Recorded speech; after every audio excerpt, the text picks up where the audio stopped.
Hello, friends, and welcome to a Hasty podcast. You're listening to me. My name's Weston. Hasty. This is a Hasty podcast. What did I say you're listening to? I don't remember what I just said just now. I don't know what happened. I just blacked out there for a second. Hi, you're listening to my podcast. Welcome. It's almost Halloween. You might be thinking to yourself, oh, Weston did it again. Disappeared for like a week. Podcast's over for a while. No, I'm back. I'm still here. I didn't go too far, everybody. It's been a busy as heck week or week and a half or so or whatever. Fill you guys in. I've taken a second job doing some basically freelance work on the internet, and I've got my full-time job, and I've got all kinds of other things going on and things coming my way, and actually my full-time job's moving me. I'm about to travel for it. What? Anyway, I've been very busy trying to just keep up. Also, been trying to find some time to sleep. I don't know what it is. If we've got this up and down temperature thing going on, and then like, you know, it's kind of warm, it's kind of cold, whatever. And then with all the different things I've been trying to keep track of, I don't know what day it is anymore. And I'm like trying to find time to sleep because whatever sleep I'm getting isn't worth a darn, and I'm tired all the time. And I need a vacation. I need a vacation. We need to go, you and me. Yeah, we need to go. I speak in the royal we. Anyway, I need to take a vacation somewhere. I don't know where. I don't really want to go anywhere hot. Where do people go on vacations if you're not like super into like sunny beaches?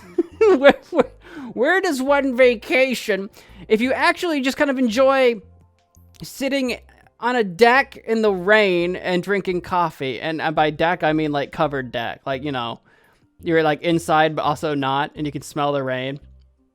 Where do you vacation for that? Where do rain enthusiasts vacation? How does that work? I guess probably just, I guess you can't really predict the weather. You can't say I'm going to travel to this place because rain. I do like the mountains. I like mountains. I could go to a mountain somewhere that might not necessarily have rain, but I like mountains. Anywho, welcome to my podcast where I talk about whatever that I darn well feel like. And today, I want to talk about an anime. Like, I'm gonna call it an anime. I'm like, it's an animation. It's an animated thing. All right, it's not like a Japanese cartoon. I don't know what studio made this. I want to talk about Captain Laserhawk, a Blood Dragon remix, because by God, Ubisoft did it. Ubisoft made a freaking anime, dude. Hang on. I gotta Google this. Who made Captain Laserhawk? There we go. Because it's not like Ubisoft is an animation studio. I'm sure there's a different animation studio that actually like animated it. Blah blah blah blah. With Adi Shankar, creator of Castlevania, is the executive producer or something of it. But who animated it? That's not, like, that's what I'm asking. Like, come on. Not who made, who animated. Actually, and Castlevania is something I want to talk about here in a second. Studio Bobby Pills. What is Studio Bobby Pills? This is research that, like, a good podcast host may do before shooting a podcast. Instead, we're doing it live. In June 2021, during Netflix's Geeked Week virtual event, Shankar revealed that he is producing the series based on the vibe of Far Cry 3 Blood Dragon. Hey, that's the show I'm about to talk about right now, under the title Captain Laserhawk, a Blood Dragon remix. So I guess he announced this like 2 years ago. Shankar, though, Paris-based animation studio. Okay, Bobby Pills. Okay, so that's the animation studio. Okay, I'm not familiar with Bobby Pills, so I don't know what other work they've done. I'd have to look into that. I'm not like a super film and movie buff, let alone animation studio buff, really, in particular. But every now and again, there's a name that I recognize. I don't recognize Studio Bobby Pills. But anyway, they're the ones that animated it, led by this Shankar individual who made Castlevania, which actually I wanted to bring up Castlevania completely, like, coincidentally. Because I actually have a massive issue, and I don't know who's to blame for this. Maybe it's Mr. Shankar himself, actually. I need to do a deep dive research into this, or maybe one of you will just tell me. I don't know. Maybe there's no information on this. Who is responsible for Netflix creating such stupid short shows that I want to see more of?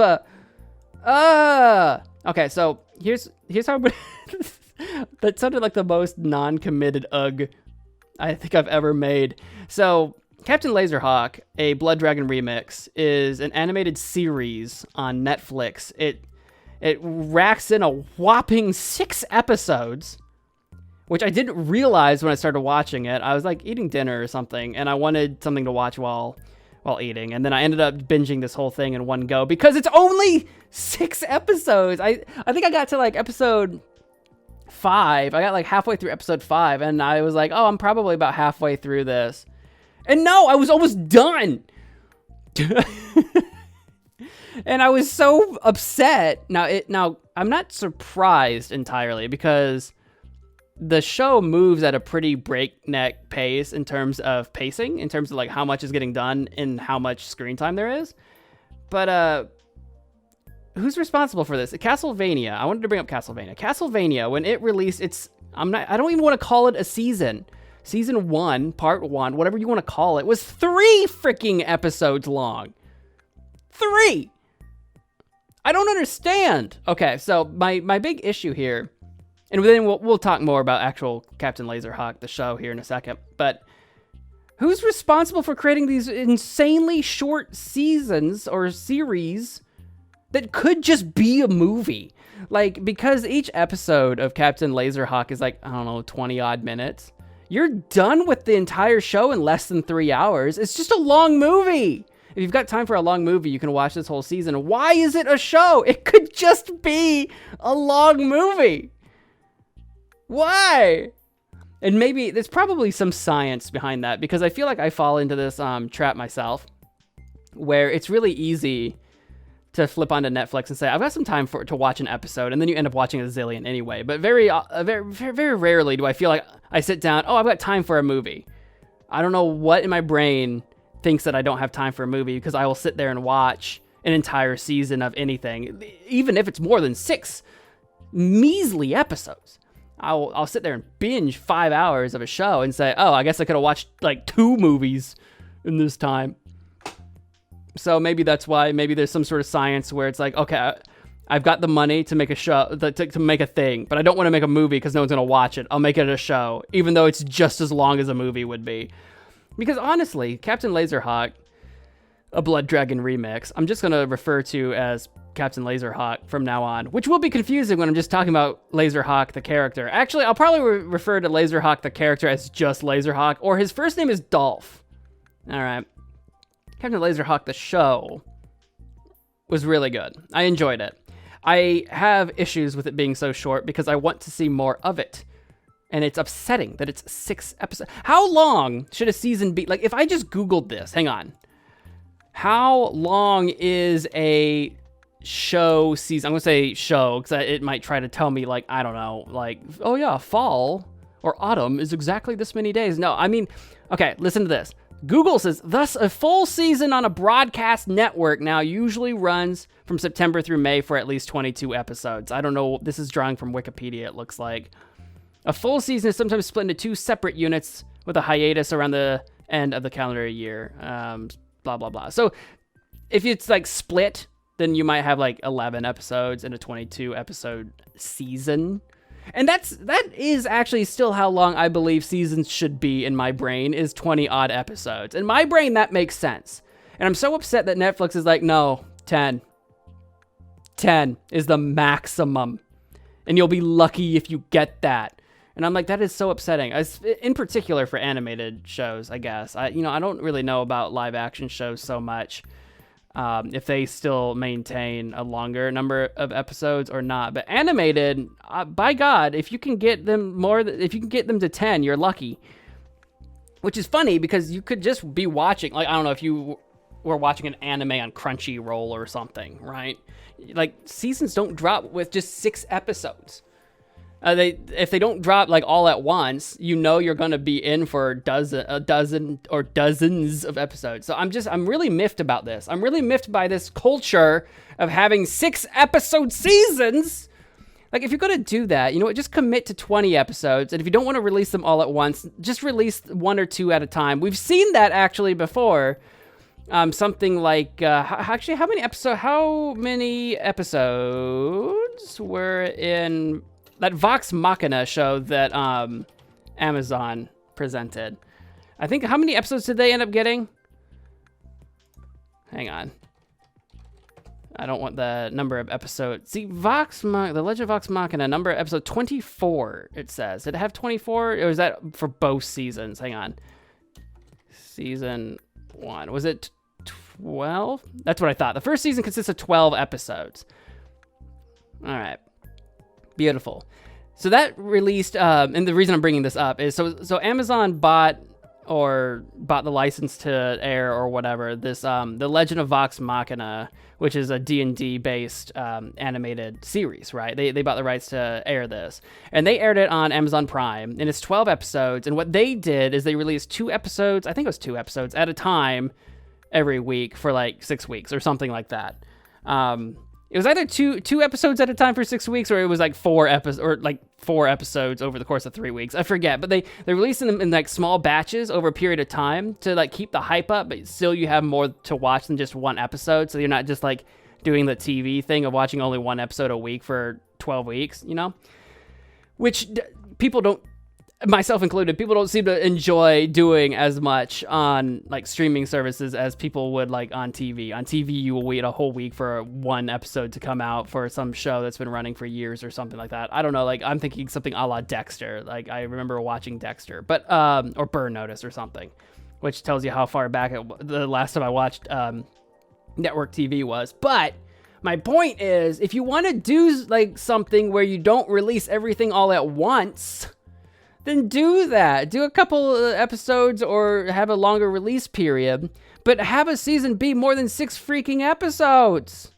And by the way, we're getting into this. We're getting knee deep, waist deep into my podcast here.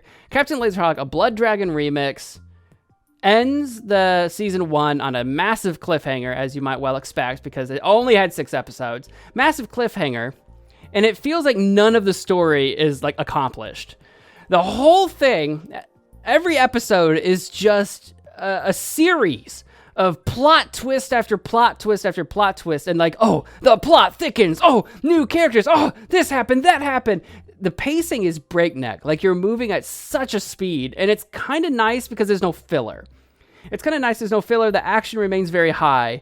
But I have a very difficult time connecting with any of the characters or relating to any of the characters or really caring about any of the characters at all, because there's no time to develop with them, with the exception of perhaps Captain Laserhawk himself, Dolph. His name's Dolph Laserhawk.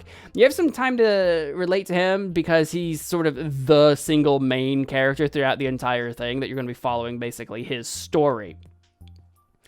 I want to read you the description of the show itself as described on IMDb and then tell you that it's a lie. Hang on, is this the description that I had? I think I had a better description somewhere. Hold up. I did have it. Because the description I was about to read isn't even full sentences, and I'm like, that ain't right. Here we go, storyline, according to IMDb, right? The year is 1992.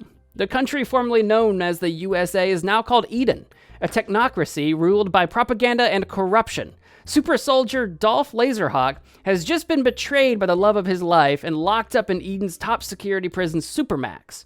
He must now lead a team of rebel outcasts on risky undercover missions in order to survive.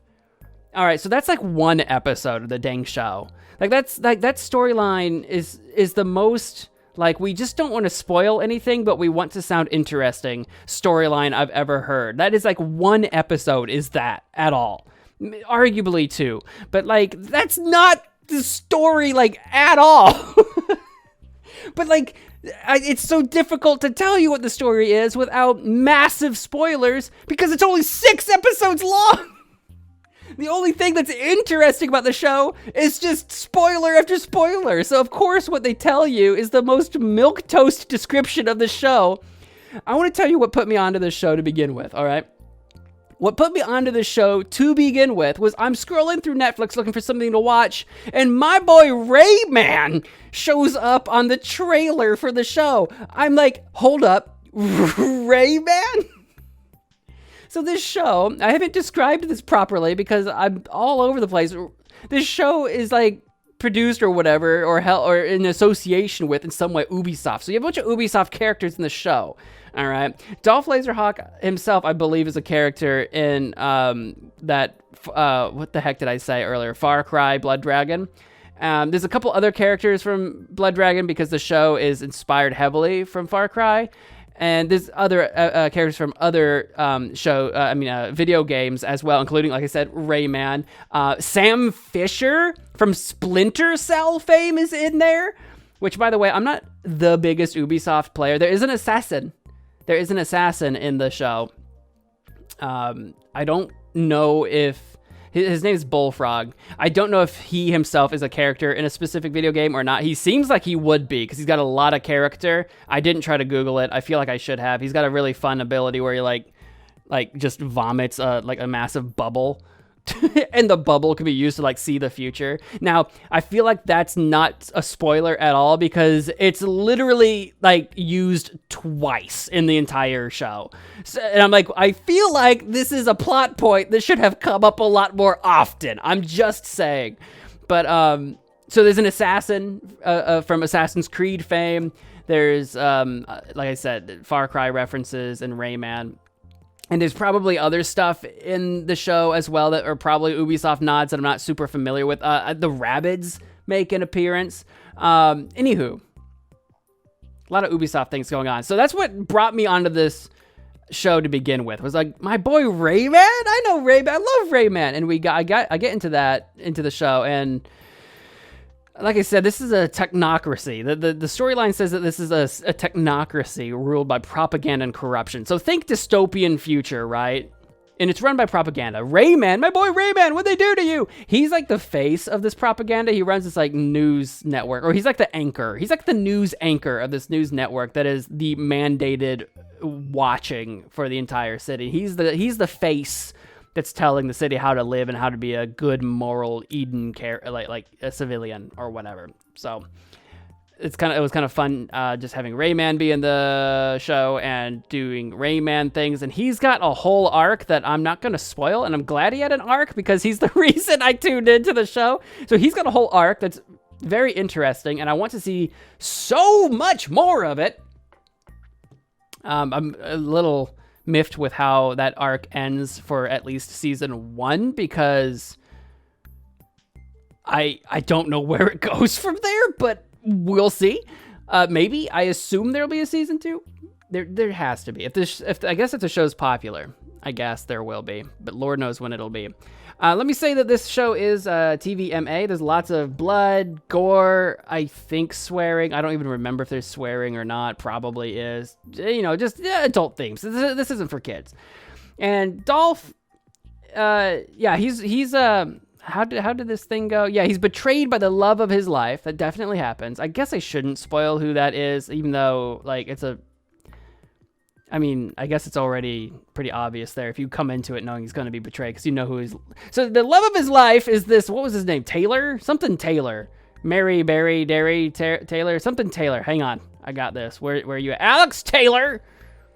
I don't know if that's a character from Far Cry as well. He's got a very distinguished characterization. I don't know. He just looks very, very like recognizable if he is in fact a character. But anyway... betrays Captain Dolph for reasons that I don't fully understand. So there's like a rebellion going on in this dystopian future of people trying to take down those who are in charge of Eden and leading the people of Eden into freedom.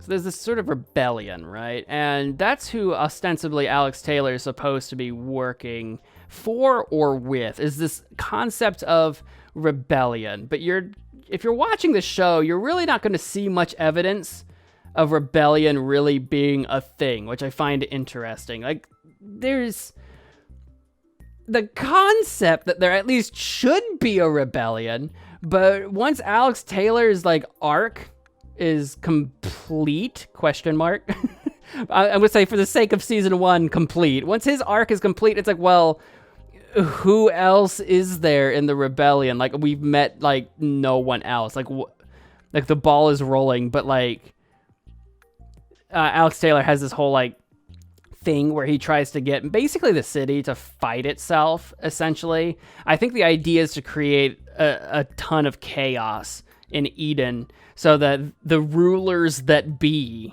are like too distracted by said chaos and maybe it starts to crumble or something. That's the best I can get out of what he's trying to accomplish. Now, maybe you watch the show and you're more five-head than me and you'll understand what's going on, but so that's like a rebellion side. And then later, I'm going to say later, there's not a lot of episodes to really say later. The first half of the show, I feel like, is kind of like Alex Taylor's arc. I don't remember what episode exactly what I'm going to call like the end, quote unquote, of his arc is. It's like the first 3-ish episodes. And then like the last 3-ish episodes are like a different arc. Not that like 6-episode season should have its own arcs in it. It's just mind-blowingly fast-paced. This other character mentions something about these rebels that like exist outside the city, and they want to reach those rebels, and that becomes a massive thing. So it's like, okay, so we've got this rebellion thing going on, still being talked about. This Alex Taylor thing went the way it did in the city. Now we're gonna go focus on this rebel thing outside of the city. But like that kind of boils down to a bunch of nothing by the time you get to the end of the show. And if you watch it, and I don't want to spoil what I mean by that exactly, but what I will say is if that's the rebellion, there is no rebellion. Like, it's like an ant trying to fight a giant. And I don't mean how humans are giants to ants. No, I mean like a giant compared to us humans, like a massive 40-foot tall giant versus an ant. Like the rebellion is nothing. The rebellion is nothing. So like I'm like, what is this? This is just terrorism. like I'm sorry, but I'm rooting for Eden at this point because it's just terrorism. It's not rebellion against a corrupt government. It's terrorism on a corrupt government. No one wins. It's only losers in every direction. Maybe that's not accurate. You could have your own take if you want, but I'm not really. I feel like the main character of the rebellion post Alex Taylor's part in it, the second half of the show, the guy who's like in charge of that second half, who I'm not going to spoil who that is, but he's a character from another video game as well. But it's another game that I didn't play. So I don't know if you knew more about that game, you're going to be like, oh my God, it all comes together. I don't know. And that's part of the problem of this show is I don't know if there is additional information that I would benefit from if I had played these games or know who these characters are. Or do I have all the information I need, but the show is just so darned limited in its time to explain anything that there's only so much that I'm going to be able to like soak in. You know what I mean? That's my question. That's my open question. I'm like, when they reveal who the guy is and what's going on and kind of what his plan is, if you can call it a plan, I'm kind of like, I was so underwhelmed. I'm like, oh, well, this was never going to work. That's what I mean by ant versus giant. Like, this wasn't anything. There is no rebellion. You can sit here and pretend you have a rebellion because your little group or whatever likes to have like Sunday brunch and like grumble about Eden, but like you're never going to take down Eden. In fact, another character entirely has far more success taking down Eden than anybody else. And I'm not going to explain why or how. I guess minor spoiler technically, but like, I'm just going to say it. The person who makes the most progress taking down Eden is Rayman, which I love because it's like, oh yeah, the one character I know who that is. I'm like, yeah, let's go. He has far more success than like 99% of the other nonsense happening in the show. So I recommend watching the show for almost Rayman exclusively. He has a very interesting arc of just complete madness by the end. Yeah, I think if I talk about the characters, I love Rayman. He goes down a dark road of who knows what his character development is going to be beyond season 1. We've got Dolph Laserhawk. I like him as a character, but he gets to the point where he's kind of the brooding loner type character. So I don't really find him to be a super, I don't know, you feel bad for him because he's not really involved with Eden. He does not care about Eden, right? He was involved in like a military operation, or not in a military operation, but he was operated on by the military. So he's kind of like basically the military's little pet project, but he escapes them. So he's definitely got no love for Eden because he escapes that whole situation. But he's really not interested in rebellion either. He just wants out. He just wants out and away from everybody. So that's what I mean. He kind of becomes this brooding loner guy where he doesn't really want to be involved in any of the things he gets dragged into being involved with, which means like, in terms of taking sides, you can't really take his side because he's not on one. Now, he's kind of pushed to be more on the rebel side of things because the whole, like, Eden being a corrupt city is really kind of pushed down your throat a little bit in the show, especially the propaganda part of it where a lot of the negative things about the city is hidden from, public consumption. And that's really shoved down our throats. But at the same time, like, there's no evidence that the rebels would do it any better. In fact, like, I question whether or not the quote-unquote leaders of the rebellion are in fact themselves selfless in any way or aren't themselves in it for some kind of power. I guess the main guy by the time you get to the end of the show, the main guy of the rebels, you can argue that he's not really done anything. Like, he doesn't seem like he would necessarily be a bad leader type, but he's also not a government type guy. Like, he's not going to just run the city if he takes down Eden's government, right? Like, he's not a politician. He's not really a leader either. He's kind of just a covert, like, he's a leader only in so much that he can lead like a team into covert ops, right? But that doesn't make him a good, like, leader of the people, you know what I mean? That's what I mean. So there's no evidence that the rebels would do it any better. And then there's kind of like a third faction by the time you get to the end, and that's a massive twist, so I'm not going to explain it. There's kind of a third faction that I think is their own faction. It's not Eden, and it's not the rebels. It's just this person, I guess, trying to become, I don't know, dictator, ruler of the world or something themselves by the time you get to the end. So I'll let you like read into that however you will. So, but if that's a third faction, then that means we've got three terrible factions. We've got the dystopian propaganda government, we've got the terrorist rebels, and we've got the fascist like maniac that just wants to run it all themselves. So like, it's just bad on all sides. But anyway, I love the characters. The character designs are really good. The character development for the time that we have with them is very good.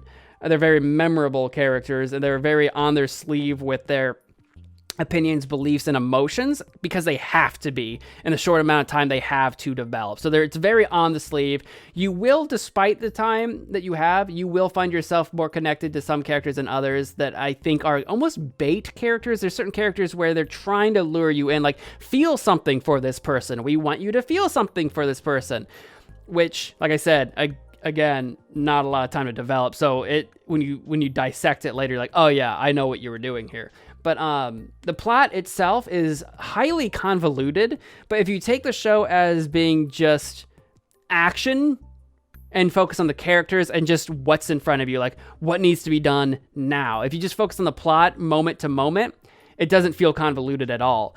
It's just when you look at it in terms of the grander picture, the bigger picture, I have no idea what they're trying to, like, what story they're trying to tell. I don't know what's supposed to be going on. It's just kind of going back to the storyline description IMDb used, where Dolph now has to lead a rebel outcasts on a risky mission in order to survive. The survive part is very true. You kind of feel like this is just a bunch of characters trying to survive this dystopian future. It feels like the future because it's a technocracy, which means there's a lot of technology and a lot of sort of sci-fi futurist stuff, even though it's set in 92.